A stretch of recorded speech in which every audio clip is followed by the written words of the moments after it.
I'm Will Sullivan, co-director of this event, and I worked very hard with Roger, DPA, and RJI, helping craft this specific day. So I'm really excited about it. This is an amazing opportunity, and frankly, the only journalism-related event that I've seen that has such a high impact and so many awesome speakers focused on mobile and tablet, which is, as we all know and we're all here for, the future of publishing.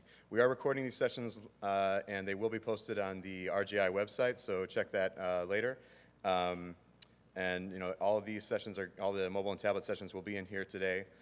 So feel free to set up camp, and like I'm going to do as much as I can when I'm not dealing with conference logistics.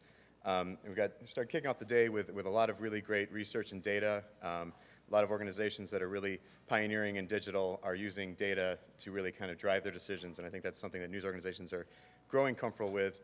We wanted to kind of lay this out first and kind of give you kind of a picture of the landscape of what we know so far, and we've got two of the most accomplished and knowledgeable people in the arena here to share with you.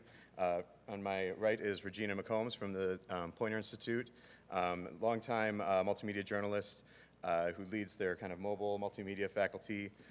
She's got a ton of great data she's going to show. And then Roger Fidler, who I'm sure you all know, the visionary who just a week or two ago I saw Jason I can't pronounce his last name, Calaseas, one of the brilliant minds in tech in the Silicon Valley, who saw the video that Roger did back in 1984. Where he basically created the iPad and was like, this is how we're going to interact with news in the future. So it's a fantastic opportunity here. I'm glad you're all here. Hang on to your chairs because it's going to be really fun. Regina's going to lead us, and here we go. Morning, everyone. When I volunteered to do this session, I thought, oh, this will be easy. I did this in June. I'll just update a few things, and we'll go from there. And then when I started to sort of look at all the new research was out there, there was at least 25 or 30 new studies just since June on this whole stuff. So I'm sure I will miss stuff. So if you have a favorite one that I have missed, I'm sorry. We're just going to kind of do a really quick, broad overview. I will tell you right now, I have just lifted some slides from some people. Some of them are just incredibly badly designed. I know that. In fact, I actually eliminated a couple of slides just because they were so badly designed. I was afraid everyone in the room would be so stunned at the awfulness of the graphic design that they would not hear anything I was saying. So bear with me on that. But first off, I thought I would start with what I found to be my favorite factoids of the new batch of research, which is this. By age 4, 60% have used a computer, 43% have used a digital camera, 32% have used a smartphone, 25% have used an iPod, and 14% have used a tablet. So there we go. This is why we care, I guess, because by the time these guys get old enough to consume news, it will be so secondhand to them that they won't even be thinking about what platform it's on. All right. So, mobile phone ownership. In the US, about 85% now own mobile phones. 72% in Canada, 61% in India, 112% in Spain.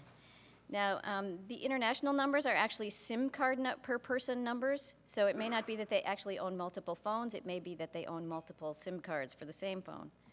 116% in Chile.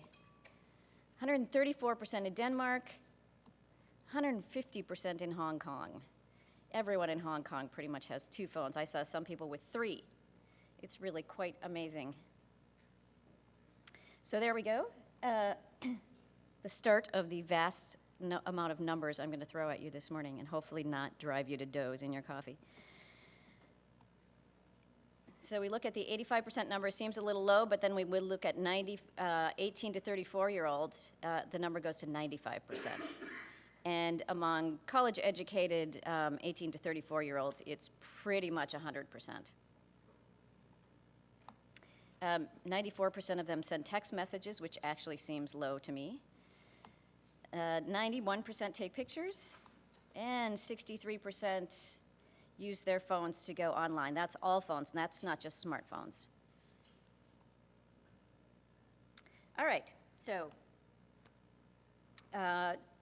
speaking of smartphones, smartphone penetration has now reached about 40% in the US. And globally, the first quarter of this year, the shipping of smartphones actually surpassed the shipping of feature phones, which is, not the purchasing of them, but it's the actual manufacturer shipping them to retail outlets. So that's good news for those of us trying to do cool things. And so this is some really interesting Google research that I recommend you sort of take a look at and spend time with. Is sort of how we're sort of using smartphones in our daily lives. The number one thing, no surprise, is to stay connected. But the number two thing, yay, is research and read news. Although they define that really broadly, reading news articles, looking up specific information you're interested in, looking up sports-related information, information for work, health, school. So they're defining that really, really broadly, but still, that's good news. Navigating, 75%, and then entertainment and planning. All right, so ComScore and Nielsen both have been looking at sort of media consumption on phones.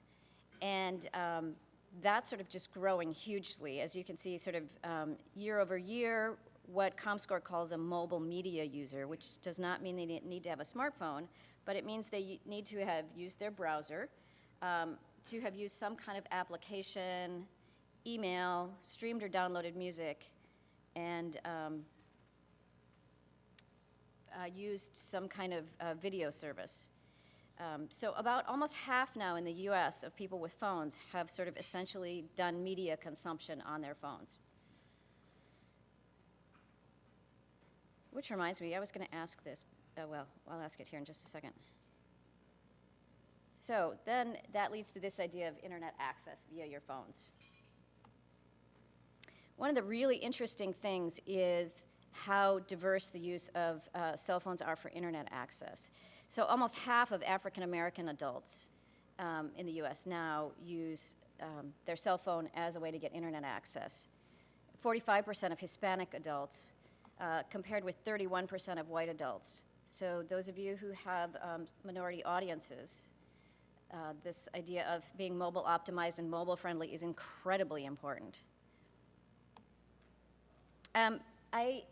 This is a video from Google I'm going to play for you just because it's kind of fun. And also because in the interest of time, I eliminated the whole ad consumption on mobile devices section, so I'm going to leave this in. This is, again, part of the big Google research they released a few months ago.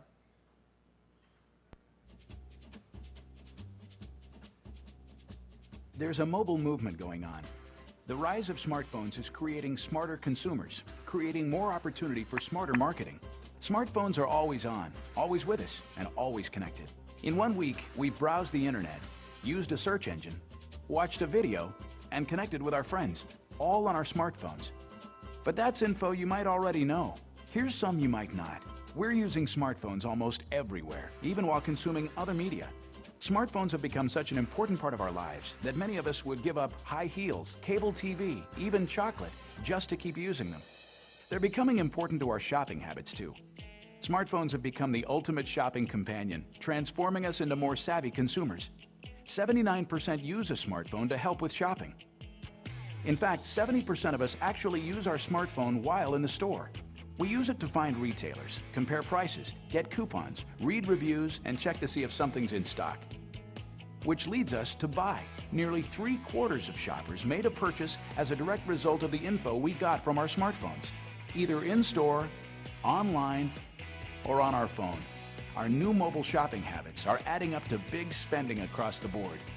And where do we do most of our shopping? Usually in our own backyards. In fact, finding local information is one of the most popular smartphone activities. We're using our phones to find everything from the nearest pizza place, to movie showtimes, to finding the nearest store that carries the item we're looking for. And 88% of us use that local information and take action within a day, whether to call or visit a local business. Over the past year, mobile search queries have skyrocketed to new heights as we search for everything from product reviews to travel info to random trivia that can help us settle bets with our friends. And while word of mouth or seeing a product in store may lead people to search on smartphones, 71% of us search because we saw an ad, both on traditional media and on our phones, and we're acting on it. 9 out of 10 mobile users have taken action, all thanks to a smartphone search. The simple fact is, mobile ads work. Recall seeing a mobile ad? You're not alone. 82% of us do. Yet 79% of top advertisers don't have a mobile optimized website. It's important to build a good mobile user experience because if we see a mobile ad, we tend to click on the ad, visit the advertiser's site, make a purchase, or call the business. Today we use smartphones to stay connected, to keep us entertained, to search for information on the go, and to make us smarter shoppers. And we're going to be doing a lot more of this, creating more opportunities for marketers to connect with their customers. Don't miss the mobile movement. Mobilize your marketing to reach the new smartphone consumer. Just out of curiosity, aside from the App Store, how many of you have used your phone to buy something?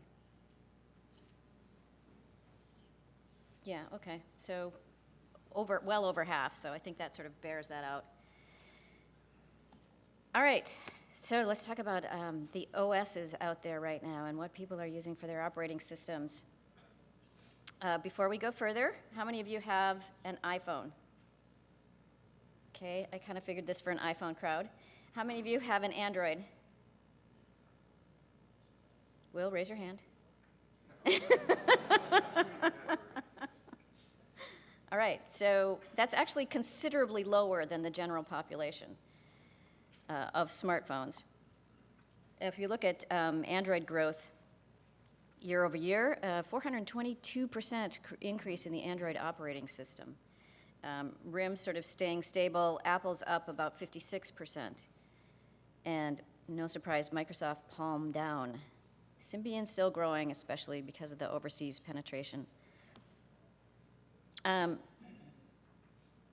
The other thing is that there's actually a pretty significant amount of traffic that comes via the iPod Touch. So if you add the iPod Touch traffic back into the iPhone, the Apple iOS stuff, then it brings the total traffic via the Apple OS up above Android. So as you can see, the dark is the iPhone, light is other device. So it's pretty huge via other devices. That would also, I think in this case, include the tablet, the iPad. So it's not just, the traffic isn't just coming from the phones in this case. So this is page views by device type. 30% from various and sundry odds and ends sort of devices. About 25% from Androids. About 20% from the iPad, the Touch.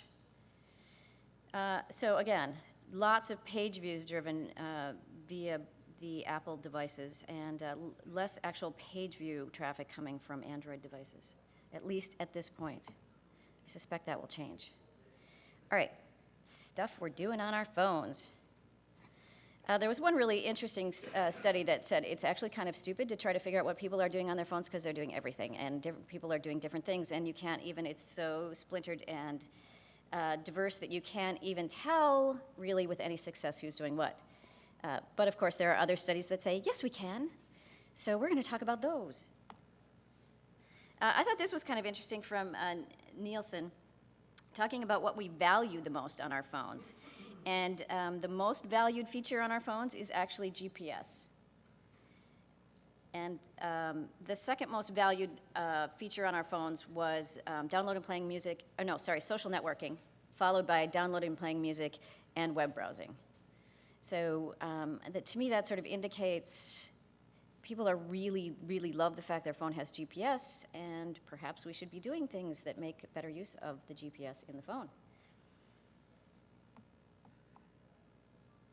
All right, multitasking. This is a really fascinating area, And one of the coolest sessions I heard at ONA last weekend was the two-screen session where folks from ESPN and the New York Times talked about this idea of what people are doing on their phones while they're watching TV.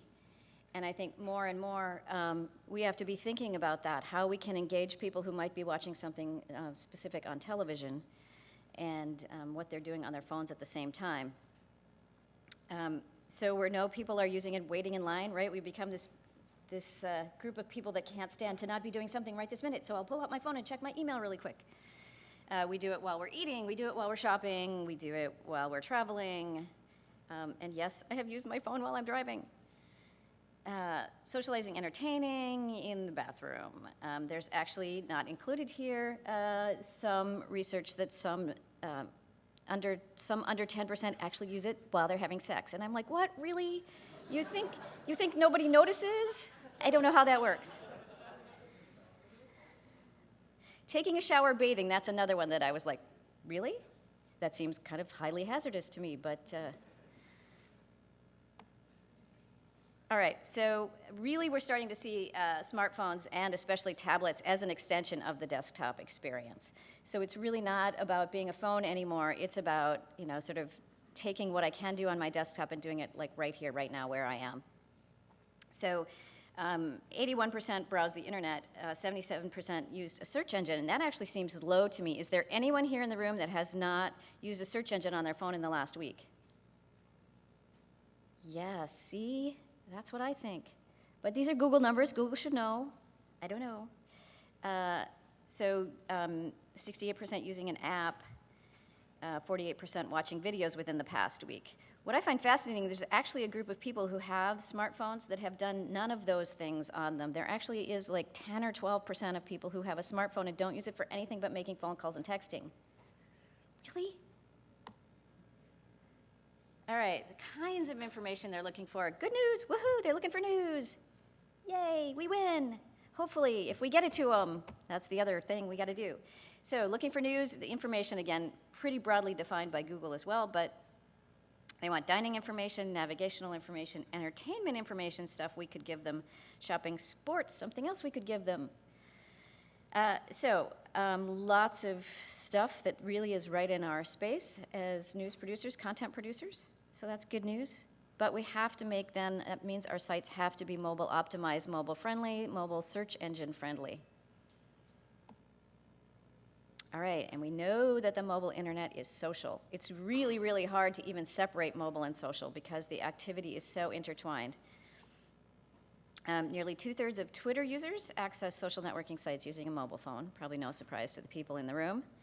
I thought it was funny. One day I tweeted out the fact that my phone had been stolen. And a friend of mine sent me a message back saying, condolences, but what are you typing your tweet on? He said, turns out you can do this on a computer.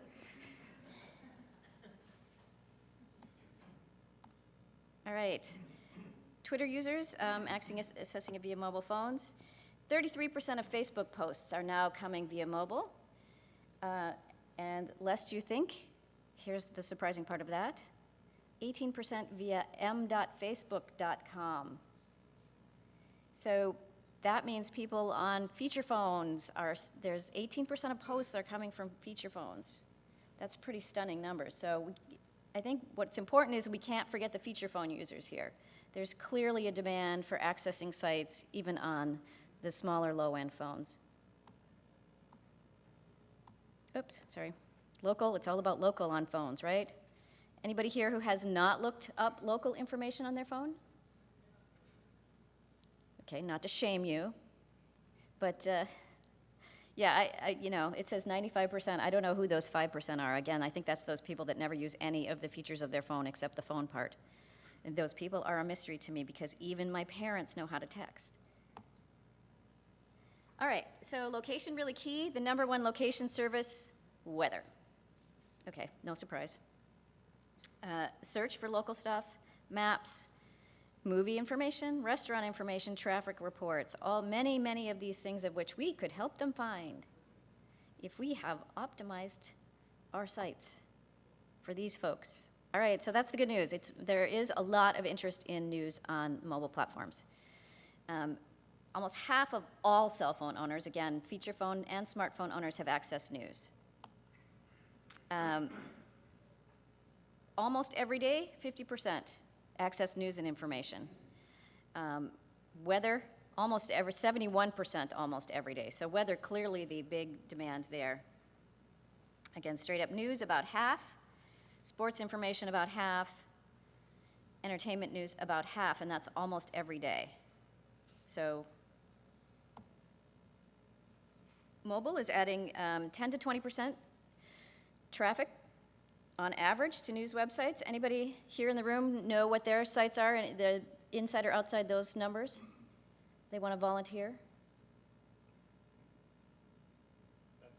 About 10? Anybody else? About 10? Okay. It was interesting. CNN had 13.9 million mobile page views on March 11th. That was, what was that date? Come on. Tsunami, thank you. Yes, and in the next 10 days, they had over 1 million app downloads internationally. So clearly, news driving a ton of traffic and interest. CBC, the last election, which was, we have any Canadians in the room? It was June, July, something like that? May? All right, May. Sorry. CBC found about a third of their traffic on election night came from mobile. And this is actually their site, not an app. So they had a huge interest in mobile via mobile on election night. Really interesting TV station in Las Vegas, the CBS station there. 80% of their traffic comes via mobile. Now, obviously, they're probably a little different situation. I suspect a lot of people in town looking up info about Vegas, but still, huge, giant numbers, now their biggest audience. All right, and we know that 60% watch TV and use the internet simultaneously, at least some of the time. Again, this seems low to me. I can't remember the last time I watched TV without actually using the internet at the same time. At least that many were on CNN and CNN Mobile at the same time on election night 09. They said from their numbers, it looked like about 75% of people who watched CNN on election night also came to CNN Mobile on the same night. So they know that people were engaging in their content on multiple devices. So it wasn't just that they were watching TV or coming to them, it was the same people coming to them. This was me on this last election night trying to watch via multiple screens. I don't recommend trying to do it in four ways. It was kind of crazy making, but it really was fascinating to see sort of there were some really great ABC News, CNN, several people did really, New York Times did really nice stuff available via tablets that you could sort of watch your local elections happening while you were watching what was going on the sort of the big picture stuff that was going on television. All right, so consumption using other media.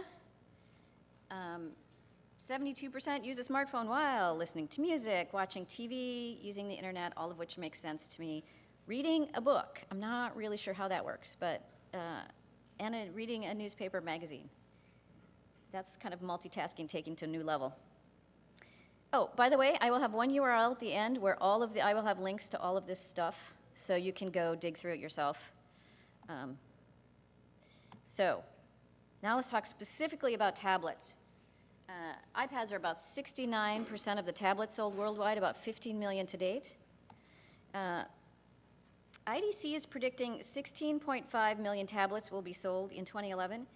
Given the previous number, this would be my skeptical face. I'm not quite sure how we get from 15 million to 62.5 million, but maybe there will be a huge, extremely giant Christmas boom. They're also estimating 27 million e-readers sold yet this year, or sold in all of 2011. That would also be my skeptical face. And there's a lot of people sort of estimating that Apple's going to pretty much dominate the tablet market through 2015, at which point Android may come on strong. Those estimates, however, were made before this 2 days ago announcement. I'm going to be really curious to see how this Kindle Fire impacts the market. And the other thing about this is it really blurs the line between what's a tablet and what's an e-reader. So I think in the way smartphones have evolved, and it's really sort of hard to tell what's kind of the line between even feature phone and smartphone is fuzzing out. I think that the line between tablets and e-readers is going to be pretty well blurred once the Kindle Fire hits the market. All right, so tablets. 7 to 12%, depending which survey you study. What number did you guys come up with for ownership of tablets? In the U.S.? Mm-hmm. You're talking about the iPhone? No, all tablets, okay. Yeah. So anyway, somewhere in that, if you have 2 or more kids, they said 22% owned an e-reader and 12% owned a tablet. Really?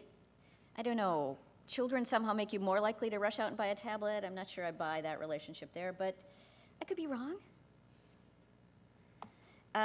Women are more likely to own e-readers, men tablets. Why is that, you ask? So the people who did this study were curious about that as well. They said they didn't drill down into that, but they had a lot of sort of comments from people on different ownership, and their speculation is that men are much more tied to their gadgets as sort of a statement of their personality, as embodied by this particular comment. I want others to say wow when they see my electronics.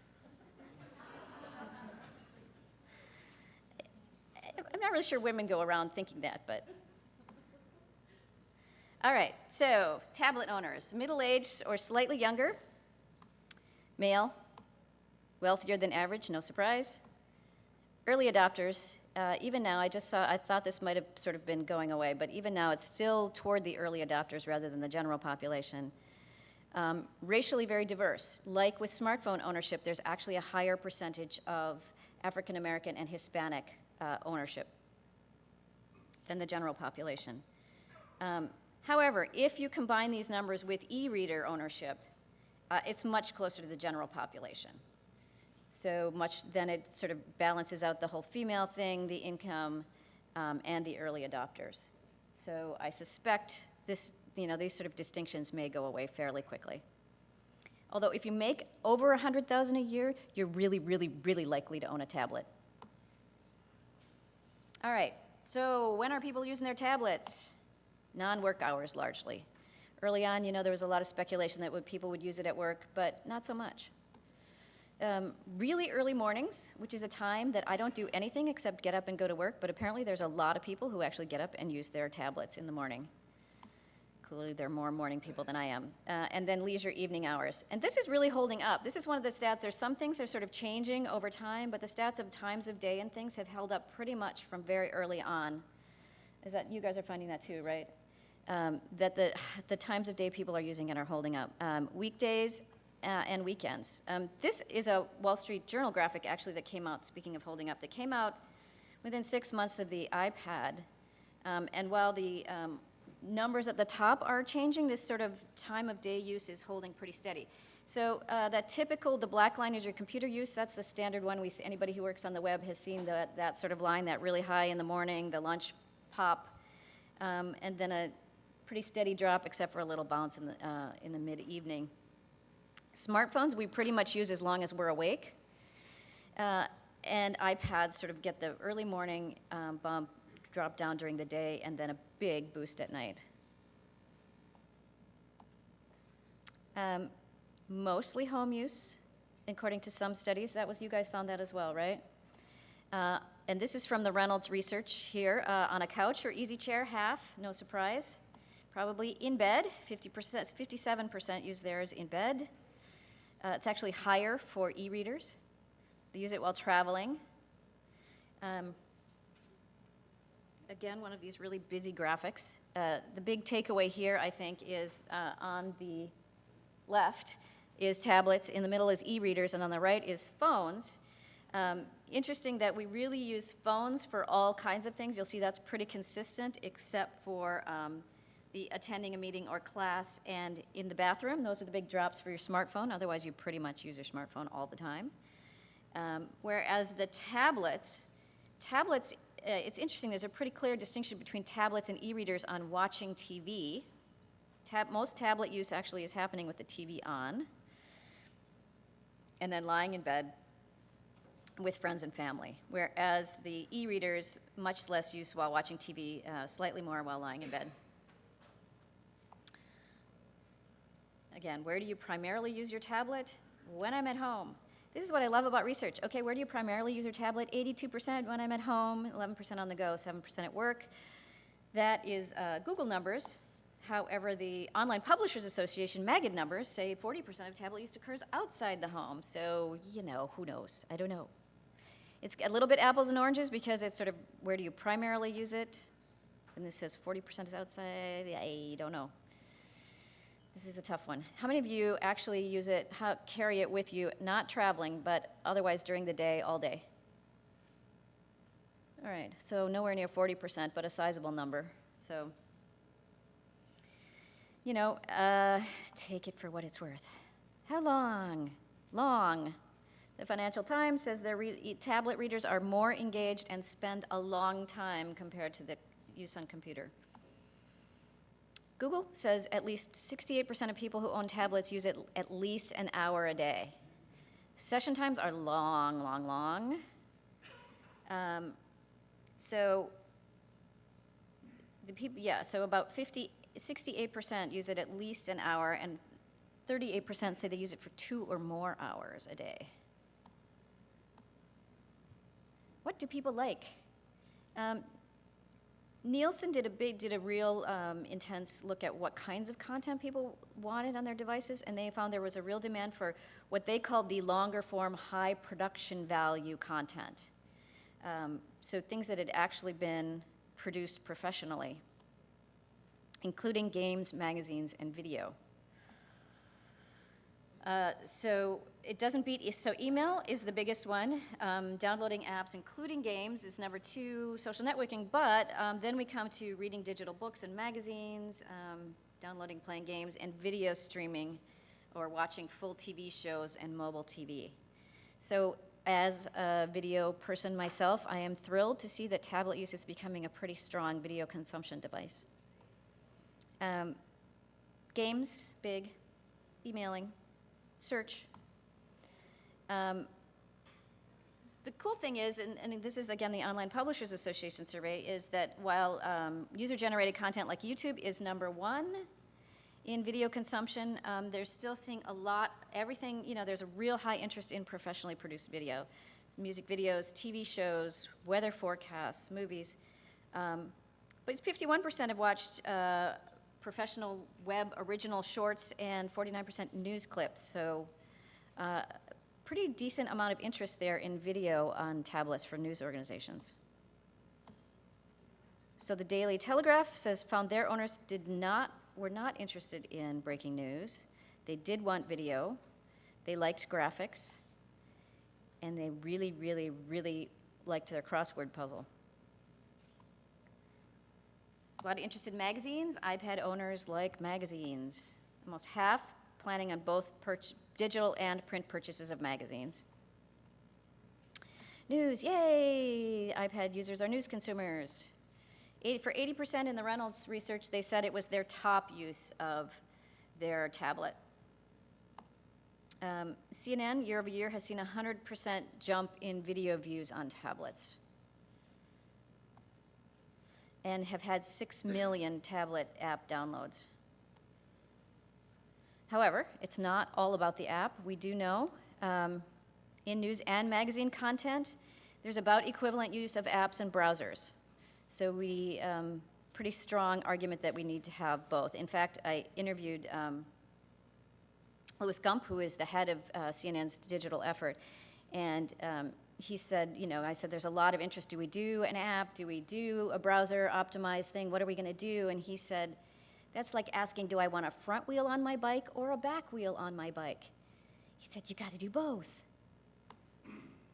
All All right, Nielsen testing found that 100% were successful at doing tasks when they were asked to do tasks on websites on their tablets. Only 33% of the tasks on apps resulted in failure. So still, this whole idea of how are we designing for apps, they're sort of setting out standards and things is still evolving, how they work, what you're going to get, all of that's still really up in the air.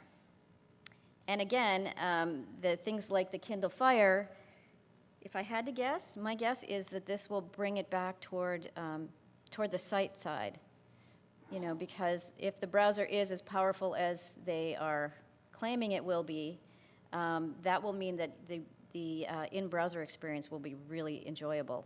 So it could be that if this really takes off, that will drive us again toward emphasis on the sites. All right, so we know that mobile is local, personal, social. Mobile phone is fast, the tablet is in-depth, and it's news, weather, and video. A little tiny plug here, if you'll permit me. Come in November, we'll have a webinar, sort of an expanded version of this, focusing specifically on audience, November 17th. And, or you can come join us in February for a whole week of discussing mobile strategy. And this is the URL where all of these links to all of these studies are. Although I will tell you, delicious, any other mad, delicious people in the room? Yeah, they're sort of in transition right now, which is really making me crazy because I originally had these tagged as SNDM, and it used to be really, really easy on Delicious to sort of add a new tag to all of those, and now it's not. So if you don't find it under the SND STL tag, look for it under SNDM. And eventually I'll get them all so they're all the same, but at the moment it's a little tricky. They have to bring my Delicious stuff back. Anyway, thank you guys. Roger is going to come up and talk about the Reynolds stuff.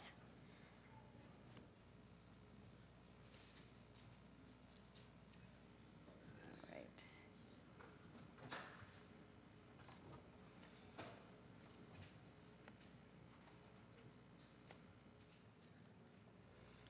Okay.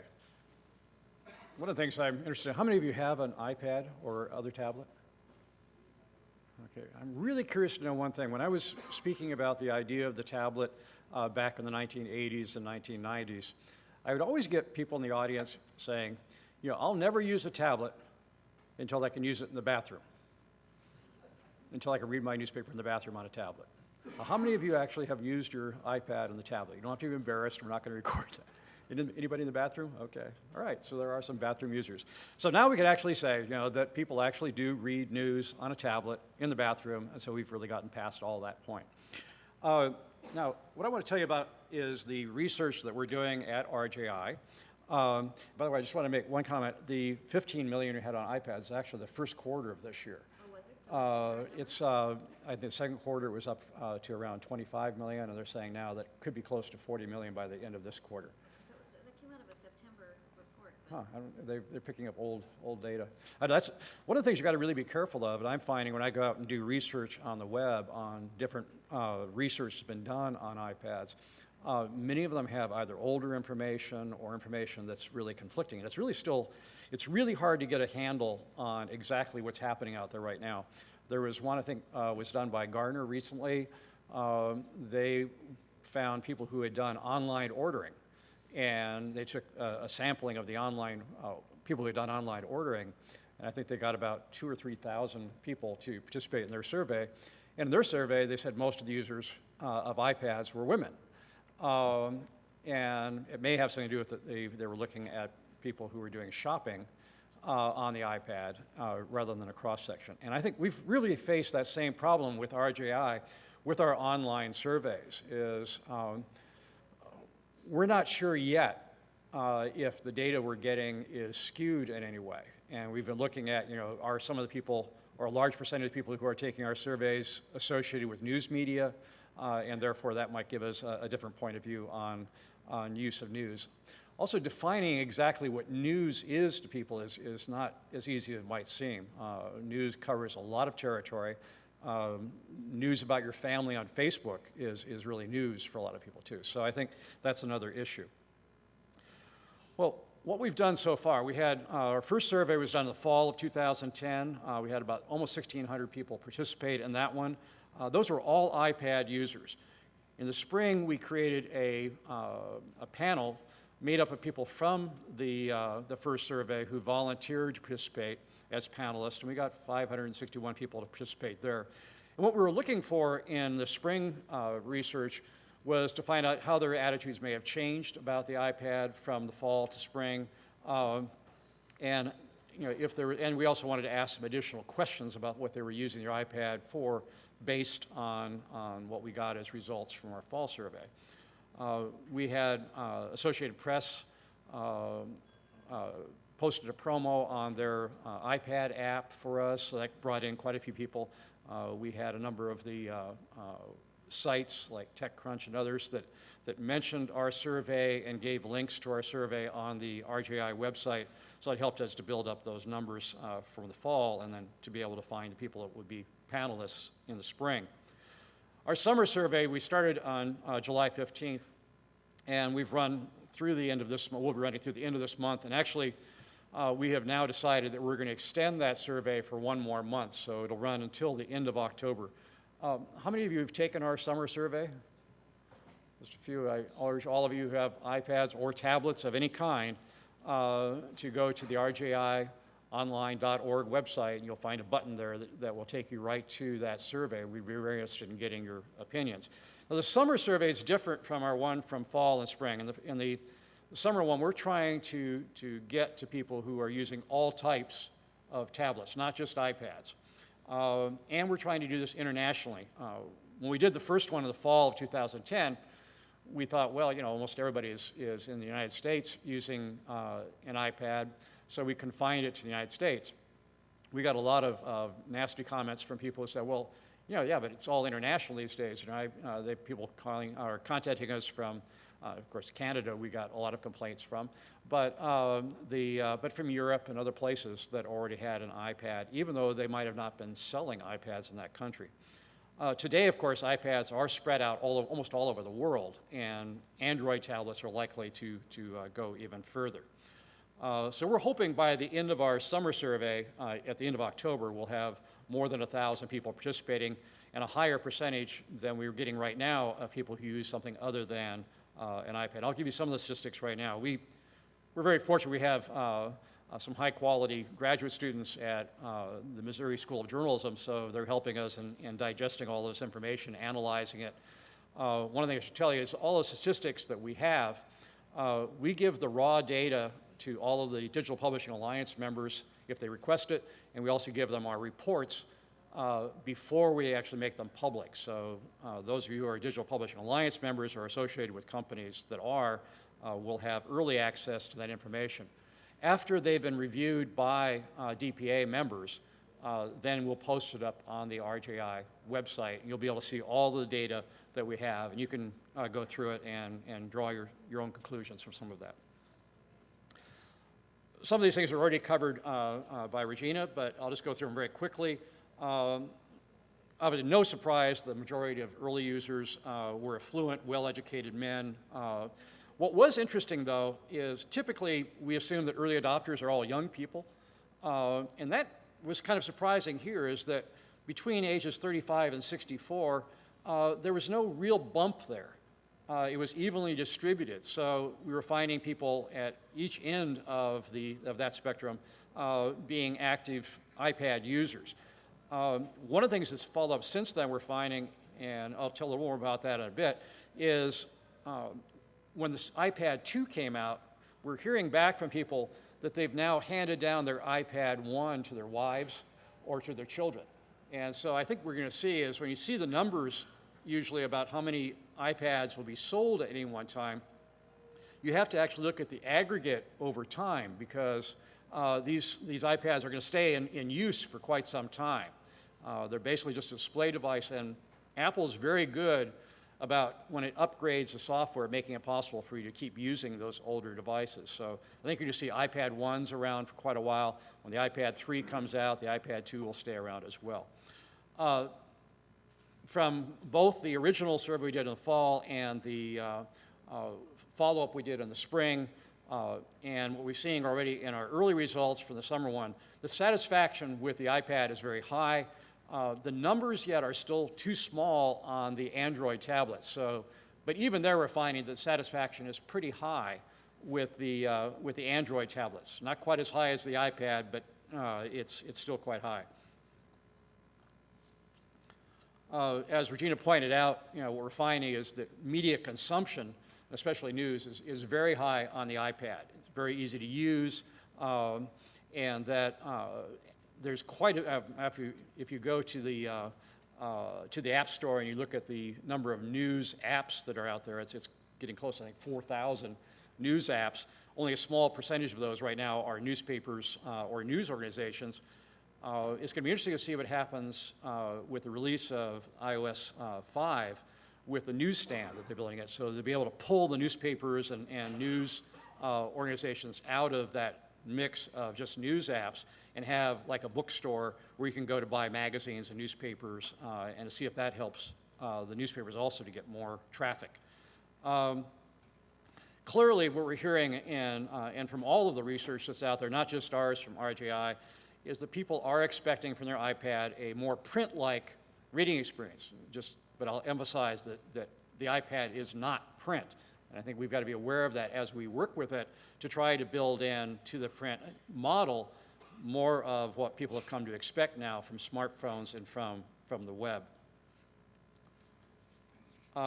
As Regina pointed out, we had in our first survey, 51% people said that they use their iPad for reading in the evening, and they use it mostly while at home, sitting on a couch or an easy chair. Now, that was kind of interesting to find that out. We did not ask anybody if, how many of them actually used it in the bathroom in that survey, but we did have other. People are spending a lot of time with their iPad. This is, and that's really, I think, good for us, is the amount of time they spend with it, at least an hour, and we had quite a few that were indicating that well over 2 hours with their iPad.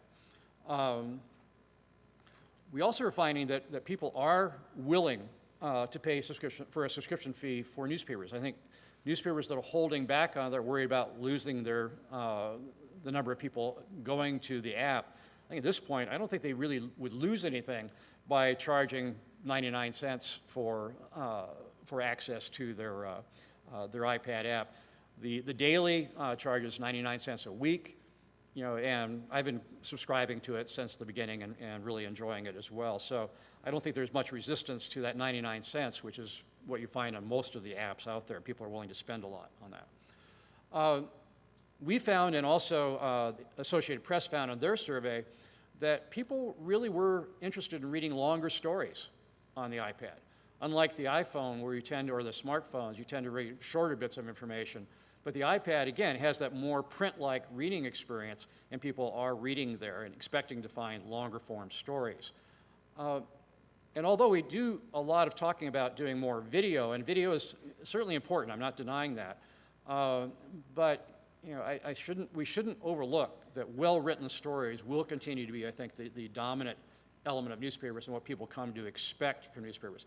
I also think that one of the areas that we really need to do more work on, and I think our research is showing that so much now, is that we need to be doing more with infographics and infographics that are more interactive. Now, as I said, we're still in the process of analyzing the data that we have so far. We have about 500 from our summer survey so far. About 1/3 of the respondents so far are women. In our earliest survey, we only had about 20% who were women participating. Again, it's hard to tell whether that means that the cross-section of the world of people using iPads, that we're seeing more women or not. It's hard to tell because we're only taking a sampling. I might add, and this is some of the early results I got back from our PhD student working with us on this, that only about 10% are using other media tablets, which probably is a little low for what the average is across the world. 88% from the United States, again, not surprising that it's still a small segment outside of the United States, and we'll continue this. But I wanted to point out a couple quick things as we're doing this. As I said earlier, the surveys really are very difficult to be able to give you a true cross-section of what people are actually doing with iPads. I've had people give me feedback, say, well, you're kind of biasing it because you're saying, well, news is really a big part of this, but I never look at news. I only play games and I watch videos. And clearly, if we look at the Android tablets, the 7-inch tablets that have a 16 by 10 or 16 by 9 ratio, as opposed to the iPad, which has that 3 by 4 more document-based ratio, that the companies that are coming out, like Samsung and others, with the 7-inch devices, are really expecting that most people will be using those devices for watching video and playing games. And we don't know if they're correct or not. My gut feeling from what we've seen so far in the research is I also use a Kindle, and I think we're going to find in our future research that the Kindles and e-readers are still going to be around and widely used. I still use a small Kindle for reading when I'm traveling, but I use my iPad for reading newspapers and magazines and books on the Kindle. The next thing we're planning, by the way, is a phone survey that will be done working with the Center for Advanced Social Research, or CASR, out of the Missouri School of Journalism. And that phone survey will be broad in the United States. It'll cover all types of mobile devices. We're hoping to get somewhere between 800 to 1,000 people to participate. We're breaking it down so about 60% will be landline, 40% will be cell phone users in that survey. We'll be running that survey through from the end of October through November, and we'll have the results for that probably in December or January that we'll be posting on our website. We're really getting close to the time, so I guess what we want to find out first is if you have any questions or things that either Regina or I can try to answer for you. And I was going to say, if you're interested in a copy of my presentation, let me know, because I've taken other people's slides. I don't want to put it out publicly, but I'll be glad to, if you've got to jump there over something and you want to email me, I'll be glad to do it that way. Because I've taken other people's graphics and things, I don't really want to just post it. By the way, I might add too, if any of you have questions that you think we should be asking people for our surveys, don't hesitate to email me with your suggestions. We are polling the Digital Publishing Alliance members to get their suggestions for questions, but we'll take them from all sources. So if you'd like to contribute your thoughts on questions for our future surveys, we'd be very open to that. Yes? You should ask the bathroom question. Backward question? The bathroom question. Oh, bathroom question. I think we'll probably add that in there now. Do you ask, is there any, what kinds of things would make their news experience better? That's a tough one. I obviously have a bias. I really think the designers should be kept in the loop, and I really do like the way the Daily and the Orange County Register are presenting their content right now, rather than the RSS reader approach. And yet, obviously, there are a lot of people out there who still prefer the RSS reader approach to having something that's designed. I think it's significant, though, that what we are seeing is a significant percentage of the people saying that what they're looking for is a relaxed reading experience. So if you're reading on a couch or an easy chair in the evening, then you're probably looking for something that's more magazine-like in presentation. And so I think newspapers need to be able to explore that more. And I know it's more labor-intensive to do that and costly, but I think over time that's going to probably be essential for them. But again, in the surveys, it's really hard to pull that out very clearly. Okay, any other questions or suggestions, thoughts? Yes. We just launched our iPad app, and it's interesting. I noticed that we have the 6 a.m. bump and the 8 and 9 p.m. bump. We have a significant 3 p.m. bump. Which Really? I am guessing might be parents and after-school activities. It could be. There's a pretty significant mom audience out there and I had a slide about this and I took it out for time's sake, but moms staying home really attached to their mobile devices. And they said they pretty regularly take sort of internet breaks to get that sort of break from kid life. So it may be that for those folks. That might be it. I just didn't know if anybody else had noticed that a similar traffic spike at that time. It'd be interesting to see if that's accurate or who that is. Right? I can't assume everybody's going to the bathroom at 3. Important one. Well, I know all of you are anxious to get on to the next program. And again, I want to thank you for your time and for listening to both of us about this subject.